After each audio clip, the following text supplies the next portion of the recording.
It's been a great experience to undertake this research at the London School of Theology, but also to be able to conduct field research. I'll just share a little bit, first of all, about my research in general and my research questions and why I needed to do field research.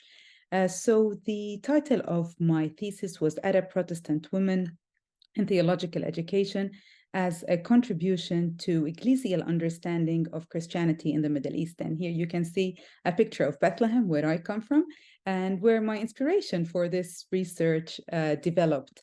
I undertook this research, like I shared earlier, at the London School of Theology, where there were so many resources, English resources. However, they were not helpful for my particular topic. So I really needed to think creatively and combine both historical studies with qualitative research. Just a general introduction about my topic, the contribution and engagement of Arab Protestant women in theological education in the Middle East is a distinctly under-researched field of study of Christianity. Only a few scholars have written on Protestant women in the Middle East. However, their publications do not explore the current involvement of Arab women in theological education. But through my research, particularly my field research, I sought to explore the contemporary situation of Arab Protestant women, drawing on the Eastern Christian tradition as embedded in the historical landscapes of the Middle Eastern region. But also, I was very aware that this context is characterized by an Islamic topography. So my main question was, what contribution might the participation of Arab Protestant women in theological education bring to the theological understanding of theological education in the Middle East? And I had three central guiding questions. What can we learn from the ecclesial history and the present cultural context of Protestantism in the Middle East to inform our understanding of the current and possible future contribution of Arab Protestant women in theological education, but also what can we learn from the ecclesial history and cultural context of Eastern Christianity, and what can we learn from the description of historical and contemporary examples of Islamic religious education to inform our understanding of theological education of Arab Protestant women in the Middle East.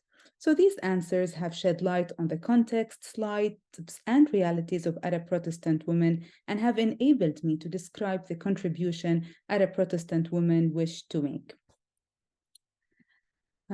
So as I went to conduct field research in the Middle East, I had to consider Christianity and how easy it is to observe its real plurality, culturally, spiritually, and linguistically. And perhaps this is an aspect that is not researched or well researched in the West. This plurality in the Middle East enables Christianity to offer many benefits to the wider church. But despite the challenges, through my research, I found out how the leaders ought to develop creative thinking, which has wider reach to the church. I started my field research in 2020, and initially I went to Egypt, and then I had plans to go from there to Lebanon. However, in 2020, it was the outbreak of COVID. And after I spent some time in Egypt, I had to return all the way back to the UK, which was quite disappointing. And then I had to think, what am I going to do now? I had already chosen my methodology and thought through the methods I wanted to use. I actually chose an ethnographic method to conduct field research. So it was impossible during these 2 years of COVID to do proper field research. I managed to do some interviews online, and later when things eased a little bit, I was able to go to the field and meet with people, of course, with masks. But in Egypt, what really struck me is the commitment and the faith of the church, the persecuted church. And of course, I had to think through where I wanted to do my field research, which seminaries, which churches, and to include a variety of different churches and seminaries in Egypt. But of course, I'm always struck and touched by the humility of Egyptian Christians, but also the faith and the creativity of Arab women in theological education, their brilliance, their eloquence, and how they utilized every resource they have to make a contribution to theological education. I was able also to visit some non-Protestant or non-evangelical churches and monasteries and think of our legacy as Protestant women, think of the Desert Mothers and how they contributed to theological education in the Middle East and how we can build further on their contributions. But also I couldn't help but be struck of how Egypt was a gendered place. In the metro, women had to ride in different carriages than men. But also, I came to learn about the mosque movement and how Muslim women are stimulated to develop an interest in religious pedagogy. How women are able to debate what is considered appropriate in relation to canonical resources. And of course, this gendered space got me thinking about what it means to have a gender space for Arab Christian women and what can we learn as Christians from the women's mosque movement that is prevalent in places like Egypt and Syria and other places in the Middle East. So that was my experience in Egypt. Of course, I was helped by the fact that my husband is Egyptian, so it was easier to navigate some of the challenges and overcome these.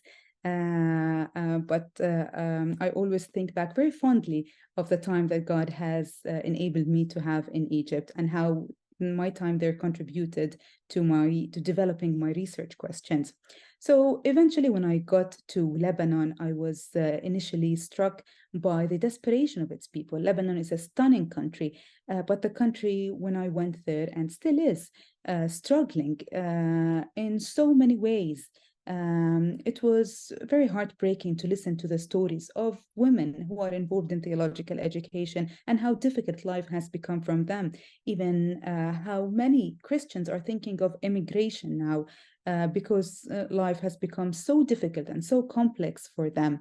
But not only did I limit my research to Protestant theological institutions and Protestant churches, I was able to go and visit other Eastern Christian institutions and to see what was going on there in relation to the contribution of women. It was very interesting to talk to women from outside the Protestant tradition. So that's another important thing when we do field research is to be attentive and to see what other connections we can have and how one connection leads to the other.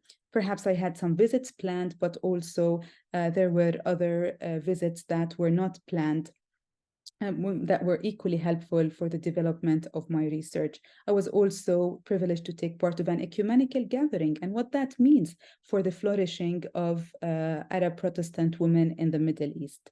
I also, of course, would not miss the opportunity to do field research in Palestine, where I come from. And it was an interesting dynamic there to meet with my previous students, but now as a researcher, not as faculty, and to listen to their experiences, to their cultural challenges, religious challenges in theological education, but also what are their dreams and aspirations for the future. And what it means for us to create this context within this Arab Protestant milieu with all the tensions that came out as I was doing field research. I read so much about Western women in theological education, African women in theological education, Asian women, but there literally was nothing written about Arab women in theological education. But when I was in Palestine, again, what really struck me is the simplicity, the historicity of places. What does it mean to be born and be raised in this place where theological education started and what the contribution of women was in such a place and the urgency to narrate the story of Arab Protestant women in theological education. I would say my favorite part was as I conducted field research in the Middle East, in Egypt, Lebanon, and Palestine, is the women I met, their voices, and how I further narrated their stories throughout my research so that it would become further known globally, but also within the Middle East. I'll just read, to conclude, I'll just read a quote from my thesis. Describing a small part of my field research. So in September 2021, my field research allowed me to meet the first two female Palestinian graduates in Protestant theological education. Both women live in Beit Sahur, a town just east of Bethlehem. T. Prinkles revealed 4 decades of wisdom acquired since their 1981 graduation. Their 40 plus years in local ministry speak of the impact of their first Western theological educators, but also the patriarchal culture in which they have been situated. The combination of their restricted roles in their Western mission-founded churches and their connection to their churches of origin lent them so much to discuss, a sense of pride in being the first Palestinian graduates of Protestant theological education glowed on their faces. To me, these women were as vigilant as the shepherds watching the sheep in their own town more than 2,000 years ago. But has theological education in the Middle East not advanced since 1981?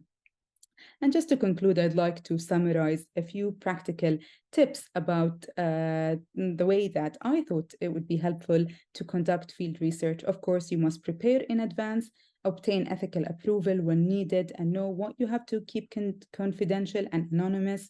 Read about field research. It really helped me to read other people's experiences, other scholars' experiences of field research. I mentioned particularly the field research of Moira Dale, that was very significant in shaping some of my thoughts and ideas. Also to keep a journal because it's so easy to forget.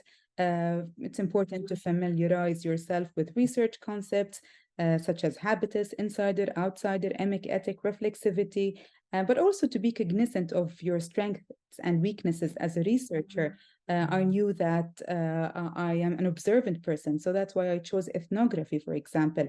It's important to acknowledge the importance of gatekeepers and how these facilitated my entry into schools and theological institutions and so on, but also to be aware of the limitations. You don't always get what you want or what you aspire and what you hope to achieve in a field research trip. It's important to acknowledge your bias and to know, know when you're subjective, when you're being subjective, and when you're not. But also to expect surprises, including pleasant ones, to be contextually sensitive and build friendships. And of course, see field research as an opportunity to develop your research questions, and definitely and ultimately undergird the whole process in prayer and listen to the voice of the Spirit leading and guiding you forward. And most importantly, do not be discouraged ever. Thank you, Grace. There's so much for us to talk about out of that. But for now, I'll go ahead and ask Stavan to share his perspectives and advice. All right, thank you. Thank you for this opportunity to share, Evelyn, and it's nice to address all of you. I did my program from OCMS. I went there for 4 years for research, and a couple of years, one was for graduation. One visit was for graduation, and the other was more like a closure trip because I passed my thesis during COVID. So it was an online viva. I wasn't able to go. So I went once, and it was more like a closure visit. But for the 4 times that I went to OCMS, I think the very first time I went to the UK, I had a lot of learning during that first visit. So a lot of practical things regarding, making a research visit. So things like visas and accommodation, things like going to meet a supervisor, planning for that in advance, planning to go during times when there would be conferences that I could attend. So these were all things that I learned after my first visit. So when I went for the following 3 times, I felt like I was in a better place to plan my times when I went to the UK. I met my supervisor each of the times that I went, and I found those times very useful. Obviously, I submitted chapters to my supervisor in advance, scheduled meetings because I had to travel from Oxford to Manchester. I had to go when he was in the country, so I had to plan my visits accordingly. So there was a lot of practical things that I had to think about regarding my research trips to the UK. One of the things about the program in OCMS was they had their own expectations. When we went there each year, we had to present a seminar. So we had to plan in advance. We had to write a paper that we could present. at OCMS. We had things to do in OCMS. We had lectures to attend and various other things that they had as part of their own program. At times when we went to OCMS, we had to participate in OCMS events, travel and speak with faculty about OCMS. So sometimes that, that's part and parcel of, a research trip. Sometimes we spoke in chapels as well. So all of those things, I would say I found really useful during my visits to the UK. One of the things I cannot say enough about is the importance of meeting research scholars and the importance of meeting senior scholars in the field. I was really privileged to be able to do that at the very outset of my program. So I was able to go to OCMS and meet several people, talk about my topic, and that gave me a lot of confidence in what I was doing. And in subsequent visits, through the help of my supervisors, I was able to interact with scholars on TF Torrance. Of course, those interactions were more through Zoom, through through a Facebook reading group, but they met on Zoom weekly, and these are all senior scholars in the field. I would say that I really grew as a scholar of TF Torrance as I interacted with that fellowship. I even had opportunities to present seminars, short papers during COVID when they had some of their conferences on Zoom. Before they were all in person, but I think one of the advantages of COVID was they opened it out to people from all over the world. So I got to present in those conferences, and I would say that I experienced so much growth in my own thinking through those kinds of interactions. So when I talk to people who are interested in PhDs today, I encourage them to try to find similar groups, groups that are discussing things around their topic. If it's a specialist group, all the better. But I found those kinds of interactions invaluable. One of the recent visits that I made to the UK was with my family, my wife and child, when we just had one child, and I found that visit quite challenging because it was really hard to find accommodation. So I don't know how many of you travel with family for short visits, but no one was willing to let their rooms out to a family with a kid. So we had to look really hard, and we couldn't find anything, and eventually we had to use an Airbnb. Of course, those are more expensive, but that was the only accommodation we could find that was close to the city center in Oxford. But that was a good visit. But that if you're planning to travel with a family, and especially if you have children, and if you're going for a short time, it may be hard to find accommodation in the UK. If you go for long visits, then I think it's easier to find accommodation. But anyway, so that was one recent experience, with a family. But in all, a lot of things that I had to do when I planned my visit was to get approvals. I had to get several approvals from my college because I teach as well in a college. I had to make sure that I was going during non-teaching months. I had to plan my schedule in that manner. Make sure that I had the finances, get the needed finances for my stay while I was there, and specifically interact with supervisors. So I would say those four visits that I made to the UK was really beneficial. And then there was 2 years of COVID, so I couldn't travel during those years. All of us have experienced COVID. So recently in 2022, I had my Viva on Zoom, and I was glad I was able to finish because my scholarly sponsorship was also going to finish in a couple of months' time. So I finished just in time. I'm so thankful about that. I was able to pass without any correction, so thankful about that as well. I just want to share a little bit about my work, just maybe in a minute. So I'll just share my screen so you can see what what I did, and then I'll stop. So I did a work on T.F. Torrance's Theology of the Ascension. And what I highlighted was how he incorporated exploration of not just one aspect, but three aspects that I described as the ontology, which is the being of Christ, the spatiality, which is where is Christ now in his ascension, and the present ministry of Christ. I highlighted these aspects because I felt like T.F. Torrance's Theology of the Ascension is neglected. He's usually sidelined because he's a student of Barth, and most people focus on Karl Barth. So that's what I did. I used a methodology that I call constructive dogmatics, where I look at a part of his work and I build on it because there are certain gaps even in his work.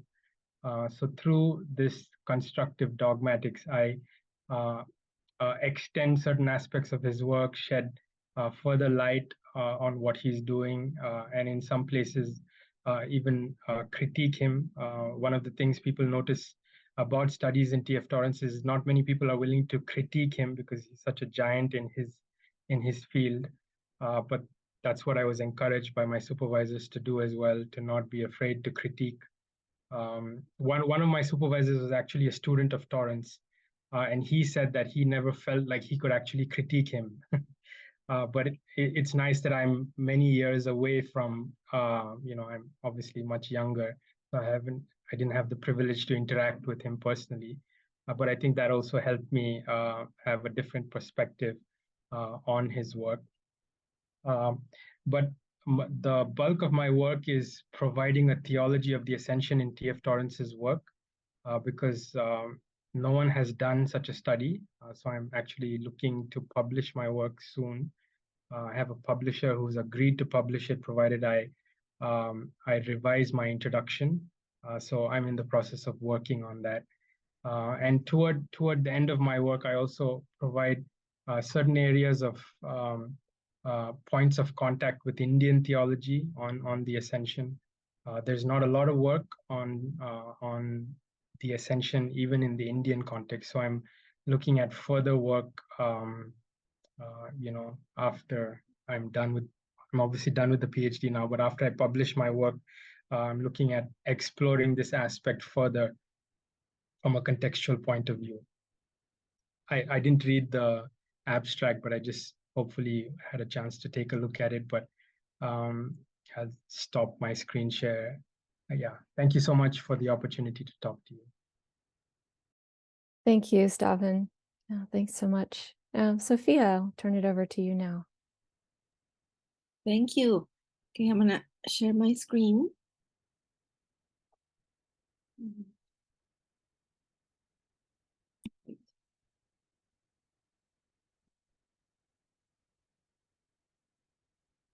Like that.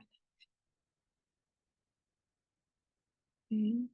So I went to Wheaton College at Illinois.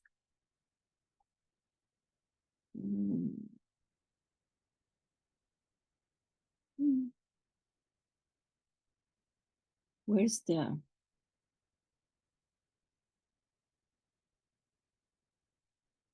here?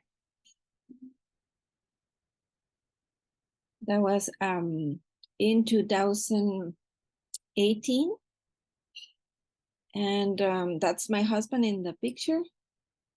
And one of the things we did as a family was that he took a time for rest. We were pastors in a church, and so he had this conversation with the elders, and the church paid for his trip like a not sabbatical in the sense of a year, but at least 1 month. And so we visit some family and friends, and 2 weeks of the trip was for research in my case, and he had different kinds of retreat activities and a conference to fill up his spiritual tank. Then the topic of my dissertation was childhood in abandonment and legal adoption, a biblical theology, a historical theology, and a systematic theology. How should the church have to think about this social problem today. And my dissertation was in Spanish. My work was in Spanish. But I read English. So, and our libraries in Costa Rica are not very well. So it was very helpful for me, a lot of information. And one of the first things we also had to plan was when. The when was very important for us because we wanted to do it as a family. So in very advanced time, we understood that July was a good month for him to take off from the church. And so we selected that date. This is a bit of the schedule I did for those 2 weeks. In a sense, yeah, thinking about the library work, but also realizing that I cannot read or research 8 hours per day for 2 weeks, at least not me. So one of the things we did was, for example, I contacted the people of the master level, asking them if courses that I could assist for maybe an afternoon or 2, other activities in the seminary. And I'm going to share some pictures now, but at least to do the schedule ahead, it was helpful for me in the sense of expectations and for also to, tell your body and your mind, this is how we're going to work. They were really helpful with me at the library. This is a picture of me in the little apartment. So I contacted them, hospitality people, the library, and the master level to set up all the activities or to understand what activities I could combine with my research at the library. And even though it was a bit more expensive, this little apartment, it was very close to the library, like 2 blocks. So we decided to pay a little bit extra money for that. So I didn't have to pay like in an Uber, or because there were apartments cheaper, but 20 minutes away in an Uber. So no, then we decide for this little place, and they provide for me this information in hospitality. Okay, these are some pictures of the library. I used a lot these little sofas. I'm more not a desk person, but a sofa person. For me, it was amazing the amount of books in that library. You can see here all the shelves, and they had these little buttons that, move the shelves. That was amazing for me, really. Coming from Costa Rica with so little resources, it was it was good for my research, but also it was good for my worldview of how different can things be in other places. Then they had this museum at Wheaton College, the Museum of Billy Graham.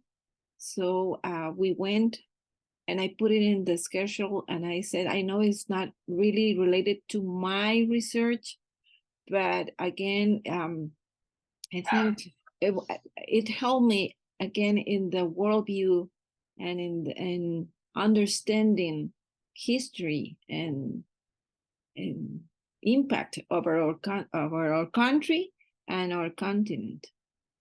Then I signed, and I didn't have to pay for this, but I signed for 2 afternoons in this course. Not the whole afternoon. This is the teacher and the class. It's a master level. It was a master level course, and very interesting. And it was God, because at the moment I did a thinking in regarding the ethic part of the course, because this teacher is an expert in ethics topics. But at the end, I learned a lot of different, Orthodox, Catholic, Reform, things that I didn't know. And it helped me for my research, because one of the things of the research is adoption in the biblical theology. Adoption, spiritual adoption, is connected to our baptism, and understanding the variety of thinking in our churches regarding the baptism. It was something that I could also put in my dissertation. Okay, this is a teacher, Gene Green. I knew him, or I knew about him from Costa Rica, and we looked for him for lunch time. It was really nice. Then July was that year was the World Cup, so I went to see the game with Costa Rica. We went to a bar. Sorry, I didn't drink anything with my husband, but it was the only place that we could watch the game and scream, yeah, for Costa Rica. We lost the game, but then that day I adjust my schedule and I really finished late, so we could see the game. Then on Sundays, we went to the Vineyard Church of the area. We took an Uber, it was like 5 minutes away. And these people invited us for lunch after church. I don't remember their names, but really nice time. A lot of my, this is just a screen, screen photo of the screen of all the speeches. You know, you read your books and then you do your resume, or your the principal things from that book. And so this is just a picture of all the things that not that I did it during the research trip, because I scanned a lot of the documents, and then back home I was able to read and do all my recording of the research. This is a letter from the library saying, yes, she was here for 2 weeks, because UNELA, the university that I did the theology program of Prodola, require that. So it's this nice to remember. Okay, that was my trip, or my experience, and thank you for listening to me. Thanks, Sophia. Nathan, turn it over to you last. Yeah, thank you. Yeah, I just have 4 quick things that I'll just briefly share with you about my experience with field study. So I went back to my home context for my study, unlike some of the others who've spoken here who probably went to a different context. I was going back to my home context, and my methodology initially was to do ethnographic research. And so what I realized in the process of trying to plan out this trip is that there was so much that needed to be done and had to be planned for way ahead of time that I failed to do that, or I didn't realize that I had to do that. So maybe I thought I can share a little bit of that, and that might be helpful for you.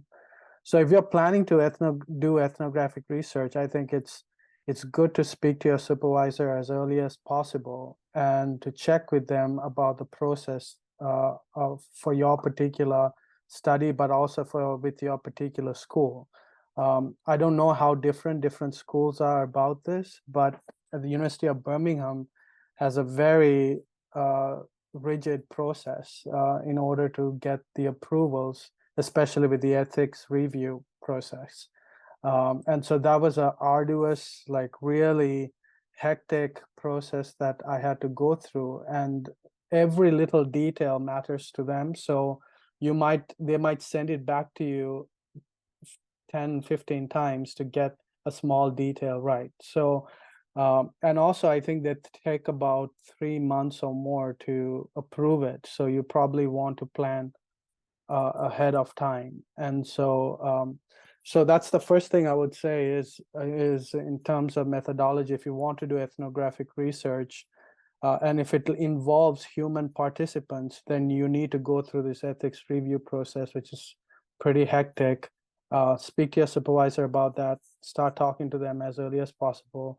My supervisor, unfortunately, didn't mention much about the process to me. And depending on where you're doing your PhD, some supervisors think that's your job to look into that.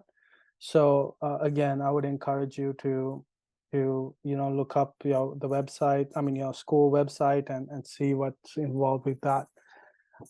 Secondly, I think everyone else who has spoken has already touched on this, but to have a plan, a schedule as well for every day that you're going to be researching, making sure that you have a plan for what you want to do. Because if you go to the context or wherever you are going to do your study and then try to come up with a plan, it's really you're going to be wasting a lot of time, and time flies, right? We all know that. And so if you want to make the most of it, have a plan and a schedule, but obviously also be open for spontaneity, and also for some of your plans to fail or your schedules that may need to be adjusted depending on unforeseen circumstances that might come up. I had an instance where I had to meet with this leader or this scholar, and everyone I met said that we can't get access to him. And my dad and I just decided to spontaneously just go to his office. And we went, and we somehow were able to get access and go and meet with him. So things like that can happen. And so, it's a little bit of an adventure as well. So that's the second thing, plan a schedule. Third one is, for me particularly, my cultural context, I come from a ministry background. So when a lot of people knew I was coming back, some of them didn't understand that I was coming back strictly for research, not for anything else. So I would encourage you to be unapologetic about being mindful that you're going to be focusing only on your project, and to spend as much time doing that, and to limit your time with every other sort of responsibility or every other appointment that might come up, and to be unapologetic about that. And I think culturally that can be difficult. For me, it was difficult to say no to people, but I think that's important, because this time that you get is so valuable. You want to get the most of it, right? So, and the fourth thing I would say is carve out some time to spend with your local institution. And for me, this was hugely beneficial, was that I made some time to go spend time with the staff in the local institution that I will be teaching at. So it was Colombo Theological Seminary for me. And they gave me an opportunity to go and share my project, and also to get some feedback from them.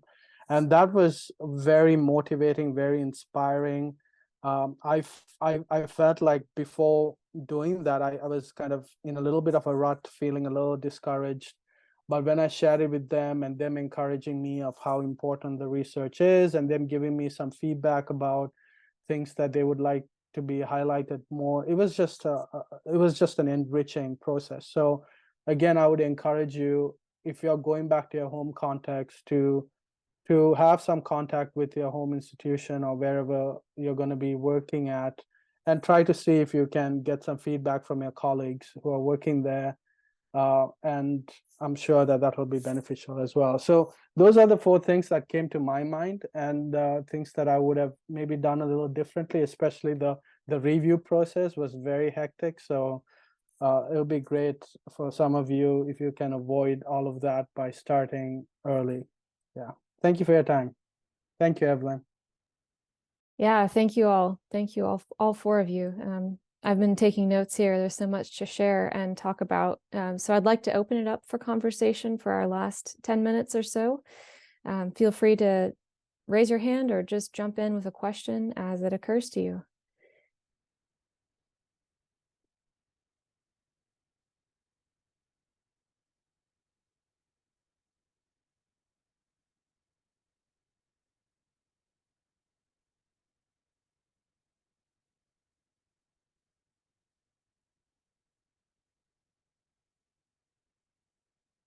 Well, if no one is asking a question, I came in briefly a bit late. So I probably will ask for a little summary. Maybe that will help me. I got all that the last speaker said. Maybe the first one that I couldn't get anything from that.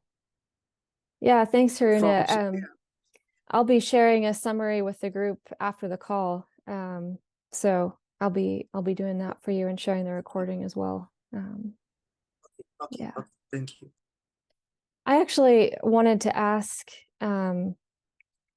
particularly about the thing that surprised each of you the very most. The thing, I think Nathan touched on that a little bit in his, but I was curious about Grace, Stavan, and Sophia.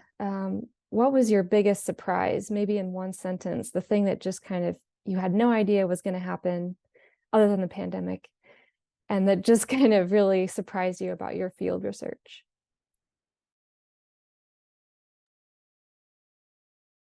Well, it surprised me that the director of the library, he was very helpful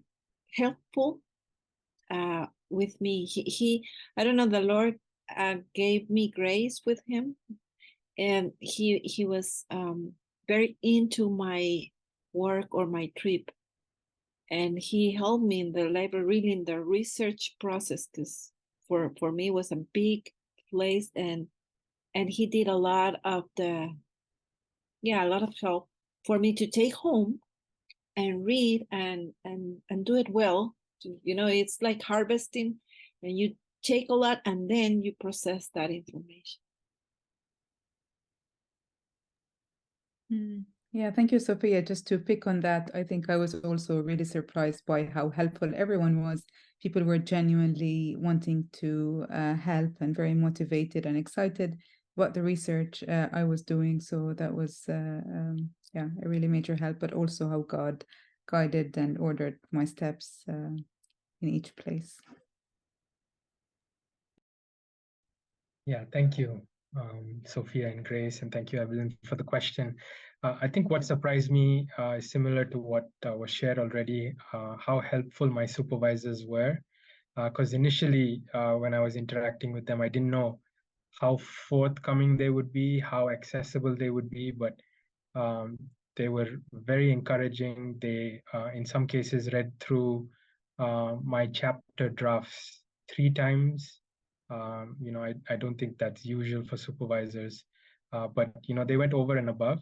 So that's one thing I'm really grateful for. I thank God for helping me finish the PhD. I can't believe that I'm done.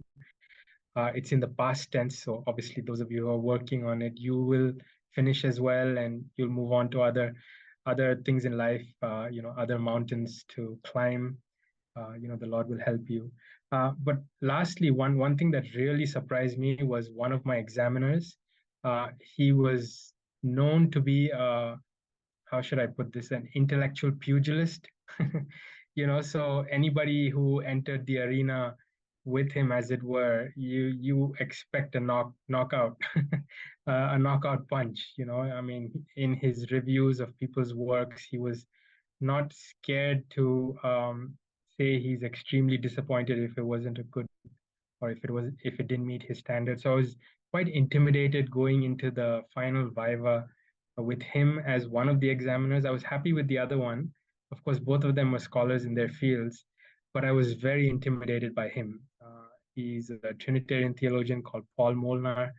And when I attended the Zoom Viva, I was so surprised that he was very gracious. He, you know, he had kind words about my work, but he was very gracious. So that really surprised me. And even after I finished, he was willing to talk to me about, you know, publication-oriented suggestions, and he's even now accessible through email and Zoom. So that was something very surprising, and I'm thankful to the Lord for that. Thank you. Yeah, I just want to reiterate for all of you so that you're also aware of this, pulling out a couple of themes here. Because Scholar Leaders is globally connected, if you are planning a research trip to a library, it's possible that we may be able to help you contact the librarian there. Thinking back to Sophia's comment, we've helped to do that for a couple of folks in Africa, actually. And those connections with the librarians, if you're going for a research study, as Sophia said, that can be tremendously helpful because they can help you with the harvest. They can help you reap in the sheaves that you will then take home to read. So if you're planning something like this for library study, please let me know and we can see if we can facilitate. There's no guarantee, obviously, but we do try to do that where possible. Yeah. Other questions?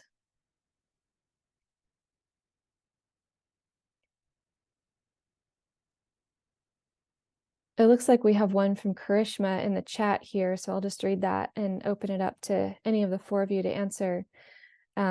If you're going for library research at a foreign institution, how do you plan your resources in advance? And maybe this is specifically for Sophia. Yeah, go ahead. Well, that's a very good question. And I did that question ahead. So I have to be honest and say, God really blessed me. I knew I had to do it. My program, my doctoral program had as a requirement the research trip. So I prayed a lot for that where, and I know that the Lord guide me to Wheaton. So I have to admit that it was God that blessed me there. And but I understand that you have to check that if that library has a special section or resources in your topic. And at that time, it was quite at the beginning of my work. So actually, it was with the time that I could define more things, but all or a lot of what I harvest there helped me. So, praise God. Evelyn, if you don't mind me sharing something, I of course have the library right here in Birmingham, but sometimes I have to go get books at Oxford or Cambridge. One of the things I do is look up their library website, and you can go into their library catalog and type in the topics or whatever and see the books that are available. And then maybe even if you want to be even a step ahead, you can write down where these books are located and try to plan it out that way too. But the library catalogs are very helpful, even though you might not be a member. I don't think it matters. You can still look at what they have in their libraries. So that'll be helpful too. Yeah, Nathan, I'm actually in a similar position. I'm physically close to a major research library, but I don't have formal access to it. So their catalog though is publicly available. And I think most major research libraries will have publicly available catalogs. You can at least make a bibliography for yourself so that then when you get there, you can have a better sense for what to look for. Yeah. We have time maybe for one more question. Yeah, Kaz, go for it. Okay, mine is more of a practical question, but when you do, especially library research, you would have access to a plethora of information, which some of them you might use in the future, some of them you might not. And my question is, how did you organize the different resources you found? Is there a software you used, or if you have any practical tips on that, please? Thanks. Yeah, I'll open it up to any of the four of you to answer.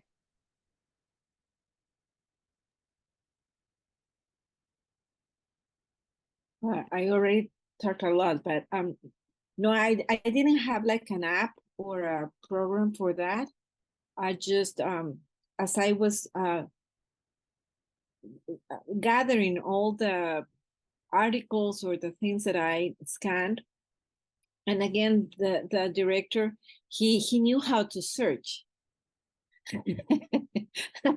That's one thing. But then I remember prioritizing, putting in priority what to read first.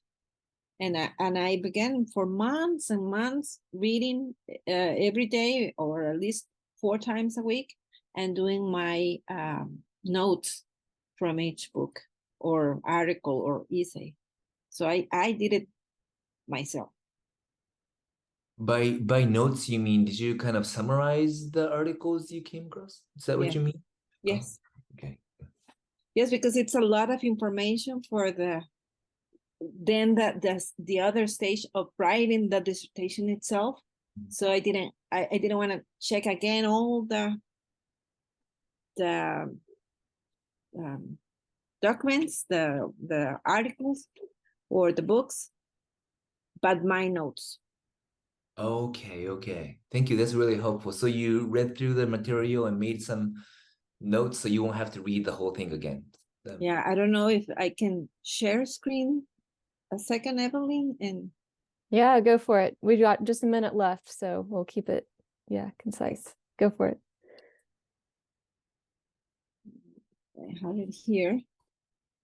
And this is the carpet. So this is the books well, I forgot the word in English, but this is from all this, every word here, every document is a resume or the notes of that document or book, or from the trip from Wheaton.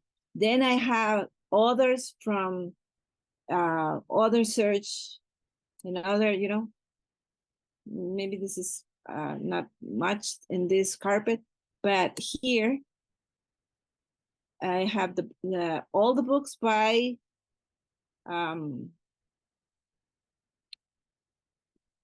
their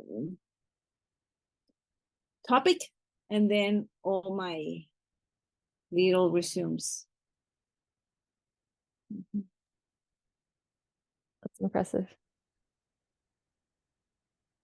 Yeah, I organized mine by chapter, which was also topical for me. So each chapter was its own topic. So,